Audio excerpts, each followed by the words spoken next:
তোমাদের মধ্যে যে ব্যক্তি অত্যাচার করে, জুলুম করে, নির্যাতন করে, নুযিকুহু আযাবান কাবীরা, অবশ্যই সে বড় আযাবে পতিত হবে, বড় আযাবের শাস্তি সে আস্বাদন করবে। আযাব তাকে পেতেই হবে যে জুলুম করে, নির্যাতন করে। আল্লাহ রাব্বুল আলামিন কোরআন হাকিমে আল্লাহ পাক আরো ইরশাদ করেন, বিসমিল্লাহির রহমানির রহিম, ওয়া আম্মাল্লাযীনা আমানু ওয়া আমিলুস সালিহাতি ফায়ুওয়াফফীহিম উজুরাহুম ওয়াল্লাহু লা ইউহিব্বুল যালিমিন। আল্লাহ রাব্বুল আলামিন বললেন, অতঃপর যারা মুমিন, ঈমান এনেছে এবং ভালো কাজ করেছে, ফায়ুওয়াফফীহিম উজুরাহুম, অবশ্যই তাদের ওজর, প্রতিদান, পুরস্কার পরিপূর্ণ করে দেওয়া হবে। ওয়াল্লাহু লা ইউহিব্বুল যালিমিন। আল্লাহ পাক জালেমকে, অত্যাচারীকে, নির্যাতনকারীকে আল্লাহ পছন্দ করেন না, ভালোবাসেন না। আল্লাহর হাবিব সাল্লাল্লাহু আলাইহি ওয়াসাল্লাম হাদিসে পাকে ইরশাদ করেন, ইন্না রাসূলুল্লাহ সাল্লাল্লাহু আলাইহি ওয়াসাল্লাম قال اتقوا الظلم فإن الظلم ظلمات يوم القيامة। আল্লাহর হাবিব বলল, তোমরা জুলুমকে ভয় করো, অত্যাচারকে ভয় করো। فإن الظلم ظلمات يوم القيامة, কেননা জুলুম হচ্ছে কিয়ামতের ময়দানে এই জুলুম জুলুমাত হবে, অন্ধকার হবে। জালেমের চেহারা জুলুমাত হবে, জালেমের আমলগুলি জুলুমাত হবে। আমল, নামাজ নূর, যাকাত নূর, হজ নূর, ইবাদত বন্দেগী এগুলো সব নূর। কিন্তু আল্লাহর হাবিব বলল, জালেমের এগুলা অন্ধকার হয়ে যাবে। সবাই বলুন নাউজুবিল্লাহ। কিয়ামতের ময়দানে এগুলা অন্ধকার হবে, কালো হবে। ওয়াত্তাকুশ শুহা, আল্লাহর হাবিব আরো বললেন, উম্মত তুমি কৃপণতাকে ভয় করো, কৃপণতাকে ভয় করো। ফাইন্নাশ শুহা আহলাকা মান কানা ক্বাবলাকুম হামালাহুম আলা আওসাফাকু দিমাহুম ওয়া আস্তাহাল্লু মাহারিমাহুম। উম্মত তুমি কৃপণতাকে ভয় করো, বখলাতিকে ভয় করো। ওয়াত্তাকুশ শুহা, এটাকে ভয় করো, বেঁচে থাকো। ফাইন্নাশ শুহা আহলাকা মান কানা ক্বাবলাকুম, কৃপণতার কারণে তোমাদের পূর্ববর্তী অনেক জাতিকে আল্লাহ ধ্বংস করে দিয়েছে। বখলাতির কারণে অনেক জাতিকে আল্লাহ ধ্বংস করে দিয়েছে। আলা আওসাফাকু দিমাহুম, আর এটার কারণে রক্তপাত হয় সমাজে, রাষ্ট্রে, পরিবারে। এটার কারণে, কৃপণতার কারণে রক্তপাত হয়। ওয়াস্তাহাল্লু মাহারিমাহুম, কৃপণতার কারণে, বখলাতির কারণে হারামকে হালাল মনে করা হয়, লোভের কারণে। আমাকে এটা কুলাবে না, আমার আরো বেশি লাগবে। আমার ভাই আত্মীয় স্বজনের যেগুলো আছে এগুলো আমার লাগবে, তাদেরকে ঠেলে বের করে দিতে হবে। এই পুরো এরিয়াটা আমার হতে হবে, অন্যান্যদেরকে বের করে দিতে হবে। এই জমিনের পুরো এরিয়া আমার লাগবে। বাকি যারা আছে দুর্বল, অল্প জায়গার মালিক, তাদেরকে বের করে দিতে হবে। সম্পদের কারণে কাউকে মেরে ফেলতে হবে, জুলুম করতে হবে। ক্ষমতার জন্য কাউকে মেরে ফেলতে হবে, জুলুম করতে হবে। এটার নাম হচ্ছে বখিল। বখিল না দেওয়া যেমন বখিল, অধিক পাওয়ার যে লোভ আমার অন্তরে, আপনার অন্তরে আছে, সেটাও বখিল। সম্পদ থেকে খরচ না করার যে প্রবণতা, সেটাও বখলাতি। এবং অধিক পাওয়ার যে লোভ, সেটাও বখলাতি। দুটোটা আমাদের কাছে আছে, বেশিরভাগ মানুষের কাছে। আল্লাহ হেফাজত করুন, আমিন।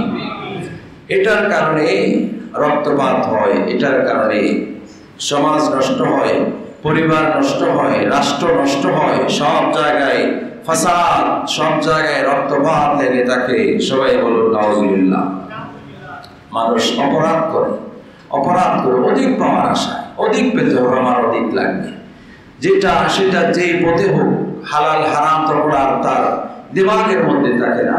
অধিক পাওয়ার মানসিকতা যখন জাগ্রত হয়ে যায় কলবের মধ্যে, অধিক পাওয়ার আশা যখন অন্তরে জাগ্রত হয়ে যায়, অধিক পাওয়ার তৃষ্ণা যখন অন্তরে এসে যায়, পিপাসার্ত মানব যেমন, তৃষ্ণার্ত মানব যেমন পানি পাওয়ার জন্য অনেক চেষ্টা করে, পানি লাগবে, আমি অধিক পিপাসার্ত, অধিক তৃষ্ণার্ত, না খেলে যেমন মরে যাব, এইভাবে একজন বান্দার অন্তরে যখন অধিক লোভ চলে আসে, অধিক লালসা চলে আসে, ওই বান্দা সম্পদের জন্য তৃষ্ণার্ত মানুষের মতো হয়ে যায়। যে কোনো পন্থায়, যে কোনো উপায়ে আমার সম্পদ লাগবে, আমার ক্ষমতা লাগবে, আমার রাজ্য লাগবে, আমার সব কিছু লাগবে, পন্থা যে রকম হবে হোক, এটা আমার লাগবে। তখন কোন খারাপই, এটা কোনো বিষয় থাকে না, রক্তপাত এটা সামান্য বিষয় হয়ে যায় তার জন্য। সবাই বলুন নাউজুবিল্লাহ।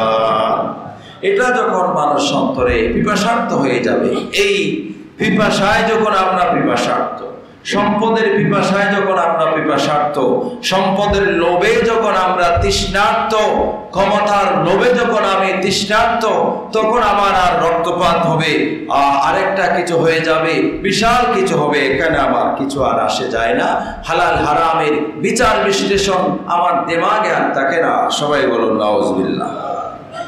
এটার কারণে রাষ্ট্র নষ্ট হয়, সমাজ নষ্ট হয়, পরিবার নষ্ট হয়। এটা রাষ্ট্রে যেমন আছে, এটা সমাজে আছে, এটা পরিবারেও আছে। রাষ্ট্রে যে আছে এটা আমরা সবাই জানি, দেখতেছি, সমাজেও আছে, সেটাও দেখতেছি। পরিবারে কেমনে আছে? পরিবারের যিনি কর্তা থাকেন, যেখানে যিনি কর্তা, তিনি যখন স্বৈরাচারী মনোভাবের হয়, পরিবারের কর্তা যারা থাকে, বড় ভাই হোক বা বাবা হোক, আরেকজন হোক, যৌথ পরিবার যারা আছে, ওই পরিবারের কর্তা ব্যক্তি যখন স্বৈরাচারী মনোভাবের হয়, একনায়ক তন্ত্রের মনোভাবের হয়, আর কারো মুখের ভাষা খুঁজে নেওয়ার সেই সক্ষমতা, সেই কিছু তার পরিবারে আর থাকে না, তখন পরিবারের অন্যান্য সদস্যরাও সেখানে জুলুমের শিকার হয়। সবাই বলুন নাউজুবিল্লাহ। তার মানে স্বৈরাচারী একনায়ক তন্ত্রের প্রভাবটা একদম পরিবার পর্যন্ত চলে আসছে। সবাই বলুন নাউজুবিল্লাহ। যে পরিবারে যারা কর্তা থাকে, তারা যদি স্বৈরাচারী মনোভাবের হয়, একনায়ক তন্ত্রের মনোভাবের হয়, এখানে আমি ছাড়া আর কেউ নেই, কারো কথা চলবে না, আমি যা বলি তা। চাচাতো ভাই, নিজের ভাই, অন্যান্য ভাই, যৌথ পরিবার অনেক আছে না, সম্পদ আমি যেভাবে বন্টন করি সেভাবে হবে, আর একটা আমি যেভাবে করি সেভাবে হবে, এখানে কারো কথা চলবে না। এইরকম মনোভাবের মানুষ যেখানে আছে, ওখানে আর শান্তি থাকে না, এবং ওখানে মানুষ, অন্যান্য পরিবারের সদস্যরা, মা আছে কথা বলতে পারে না, বাবা আছে কথা বলতে পারে না, আরেকজন পরিবারের সদস্য আছে কথা বলতে পারে না, কথা বলার স্বাধীনতা সেখানে নাই। সবাই বলুন নাউজুবিল্লাহ। সেই পরিবারের মানুষগুলিও নির্যাতিত হয়। সবাই বলুন নাউজুবিল্লাহ। সুতরাং আমরা রাষ্ট্র থেকে, সমাজ থেকে শুরু করে আমরা যারা পরিবারের কর্তা আছি, পরিবারের কর্তা প্রধান যারা আছি, সেখানেও আমাকে গণতান্ত্রিক মনোভাব আমার কাছে রাখতে হবে, যে আমার পরিবারের সদস্যদের একটা বাক স্বাধীনতা, কে কি বলতে চায়, কে কি বলতে চায় আমার কাছে, আর কি চাওয়া আছে সেটা বলার অধিকার পরিবারের সদস্যদেরকে দিতে হবে। আল্লাহ দেওয়ার তৌফিক দান করুক, আমিন। জাবাল রাদিয়াল্লাহু তাআলা, ওনাকে আল্লাহর হাবিব উপদেশ দিলেন, ইত্তাকি দাওয়াতাল মাজলুম, হে ওয়াজ, মাজলুমের বদদোয়ার ব্যাপারে তুমি ভয় করো। ফাইন্নাহু লাইসা বাইনাহু ওয়া বাইনাল্লাহি হিজাবুন, কেননা মাজলুম এবং আল্লাহর মাঝে কোনো পর্দা থাকে না। মাজলুমের দোয়া কোনো পর্দা ছাড়া আল্লাহর কাছে পৌঁছে যায়। মাজলুম এবং আল্লাহর মাঝে দোয়া পৌঁছার ক্ষেত্রে কোনো পর্দা নাই, হিজাব নাই। মাজলুম দোয়া করবে কোনো মিডিয়া ছাড়া, কোনো মাধ্যম ছাড়া, সেই দোয়ার সাথে সাথে আল্লাহর দরবারে চলে যাবে। ওয়া ইন কানা ফাজিরা, মাজলুম যার উপর জুলুম করা হয়েছে, সে যদি ফাসিক গুনাহগার হয়, সে গুনাহগার, নফসের উপর গুনাহ করেছে, সে কবিরা গুনাহ করে আর একটা কিছু করে, এই ধরনের অপরাধ করে, সে অপরাধী হলেও যখন তার উপর আমি জুলুম করেছি, তার ডাকটা আল্লাহর কাছে পৌঁছে যাবে। ফাফুজুরুহু আলা নাফসি, সেই নফসের উপর জুলুম করেছে, নিজে নিজে সে গুনাহগার, অনেক গুনাহ করেছে, তারপরও আমাকে তার উপর জুলুম করার সেই অধিকার আল্লাহ এবং রাসূল দেন নাই। তিনি গুনাহগার হলেও তার ডাক আল্লাহর কাছে পৌঁছে যাবে, দোয়া করার সাথে সাথে আল্লাহর দরবারে পৌঁছে যাবে। এটা রাসূল পাক বলেছেন। হযরত মুআয ইবনে জাবাল রাদিয়াল্লাহু তাআলা আনহুকে, একজন সাহাবীকে, জলিল কদর সাহাবীকে পরামর্শ দিয়েছেন, নসিহত করেছেন আমাদেরকে। এই নসিহত মূলত উম্মতের জন্য। সাহাবায়ে কেরাম এমন কোনো প্রমাণ নেই যে কাউকে জুলুম করেছে, কিন্তু এই নসিহত সর্বসাধারণ সকল উম্মতের জন্য এই নসিহত করেছেন, হে মুআয ইবনে জাবাল, তুমি আল্লাহকে ভয় করো মজলুমের দোয়ার ব্যাপারে, কেননা মজলুমের দোয়া আল্লাহর কাছে বেলা হাজাব আল্লাহর কাছে পৌঁছে যায়। সবাই বলুন সুবহানাল্লাহ। وعن أبي هريرة أن رسول الله صلى الله عليه وسلم قال أتدرون ما المفلس؟ আল্লাহর হাবিব সাল্লাল্লাহু আলাইহি ওয়াসাল্লাম সাহাবায়ে কেরামকে বলল, ও আমার সাহাবায়ে কেরাম, তোমরা কি জানো অভাবীকে? অভাবীকে তোমরা কি জানো? সাহাবায়ে কেরাম বলল, ক্বালা আল মুফলিসু ফিনা মান লা দিরহামা লাহু ওয়ালা মাতা। ইয়া রাসূলুল্লাহ, যার কাছে টাকা পয়সা নাই, দিরহাম নাই, দিনার নাই, ঘরে সুন্দর আসবাবপত্র নাই, তারা হচ্ছে অভাবী। তারা অভাবী আমাদের দৃষ্টিতে। আল্লাহর হাবিব বলল, ফাকালা ইন্নাল মুফলিসা মিন উম্মতি ইয়াতি ইয়াওমাল কিয়ামাতি বিসালাতিন। হে আমার সাহাবীরা শোনো, আমার উম্মতের মধ্যে মুফলিস অভাবী হবে ওই সকল মানুষ যে ব্যক্তি ইয়াতি ইয়াওমাল কিয়ামাতি বিসালাতিন, কিয়ামতের ময়দানে নামাজ নিয়ে উঠবে, ওয়া সিয়ামিন, রোজা নিয়ে উঠবে, ওয়া যাকাতিন, যাকাত নিয়ে উঠবে, ওয়া ইয়াতি ক্বাদ শাতামা হাযা, কিন্তু সে মানুষকে গালি দিত, ওয়া কাযাফা হাযা, মানুষকে কষ্ট দিত, ওয়া আকালা মালা হাযা, মানুষের মাল সে ভক্ষণ করে ফেলতো, মানুষের মাল সে খেয়ে ফেলতো, ওয়া সাফাকা দামা হাযা, মানুষকে রক্তপাত করত, মানুষের রক্ত হালাল মনে করত, মানুষকে অন্যায়ভাবে হত্যা করত, ওয়া দারাবা হাযা, মানুষকে অন্যায়ভাবে মারত, অপহার করত। ফায়ুতা হাযা মিন হাসানাতিহি ওয়া হাযা মিন হাসানাতিহি ফাইন قضيت حسنته قبل أن يقضى ما عليه أخذ من خطاياهم فطرحت عليه ثم طرح في النار। যখন আমাকে গালি দিয়েছে, আমার গালির সে জবাব আল্লাহ তোমার কাছে দিলাম, সেটার আমি বিচার চাই। তখন গালি যাকে দিয়েছে অন্যায়ভাবে, তার জন্য তার নেকি থেকে দিয়ে দেওয়া হবে। আরেকজন আসছে, রব্বুল আলামিন সে আমাকে অন্যায়ভাবে মেরেছে, আল্লাহ তার যাকাত থেকে, হাসানাত থেকে, নামাজ থেকে, রোজা থেকে কিছু নেকি তারে দিয়ে দিল, সে চলে গেল।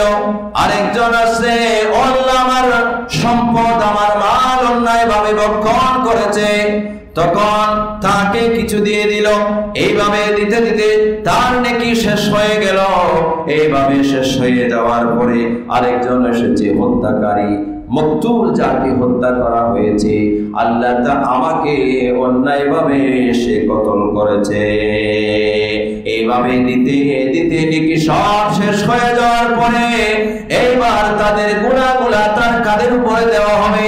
কাতিলের কাঁধের উপরে, জালেমের কাঁধের উপরে, গালিদাতার কাঁধের উপরে ওই ব্যক্তির গুনাহ, যার উপর জুলুম করা হয়েছে, তার গুনাহগুলা নেওয়া হবে। তার কাছে নেকি আর নাই, গুনার পাহাড়ের উপরে আরো গুনার পাহাড় হবে। হবে। এইভাবে হতে হতে তাকে জাহান্নামের মধ্যে নিক্ষেপ করা হবে। সবাই বলুন নাউজুবিল্লাহ। তাহলে যাদের কাছে সম্পদ নাই তারা অভাবী নয়, যাদের কাছে সুন্দর আসবাবপত্র নাই বাড়িতে তারা অভাবী নয়, যাদের কাছে অনেক সম্পদ টাকা পয়সা নাই তারা অভাবী নয়।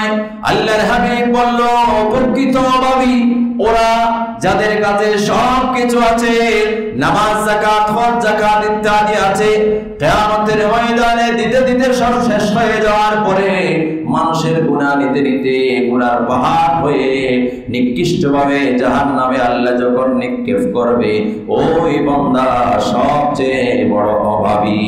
সবাই বলুন নাউজুবিল্লাহ। এটাকে আমরা ভয় করি, এটাকে ভয় করি সম্পদ অর্জনের প্রতিযোগিতা, ক্ষমতা অর্জনের প্রতিযোগিতা থেকে আমরা বেরিয়ে আসি। আল্লাহকে ভয় করি, আল্লাহকে ভয় করার আল্লাহ তৌফিক দান করুন, আমিন। وعن أنس قال قال رسول الله صلى الله عليه وسلم انصر أخاك ظالما أو مظلوما। আল্লাহর হাবিবের প্রিয় সাহাবী হযরত আনাস ইবনে মালিক রাদিয়াল্লাহু তাআলা আনহু থেকে বর্ণিত, আল্লাহর হাবিব বলল তোমার ভাই জালেম হলো তাকে সাহায্য করো, মজলুম হলেও তাকে সাহায্য করো। আফারাইতা ইযা কানা জালিমান কাইফা আনসুরু। ইয়া রাসূলুল্লাহ, মজলুমকে সাহায্য করব ঠিক আছে, জালেম যে জুলুম করে তাকে কি রকম সাহায্য করব? ক্বালা তাহজুজুহু আও তামনাউহু মিনাজ-যুলমি ফাইন্না যালিকা নাসরুহু।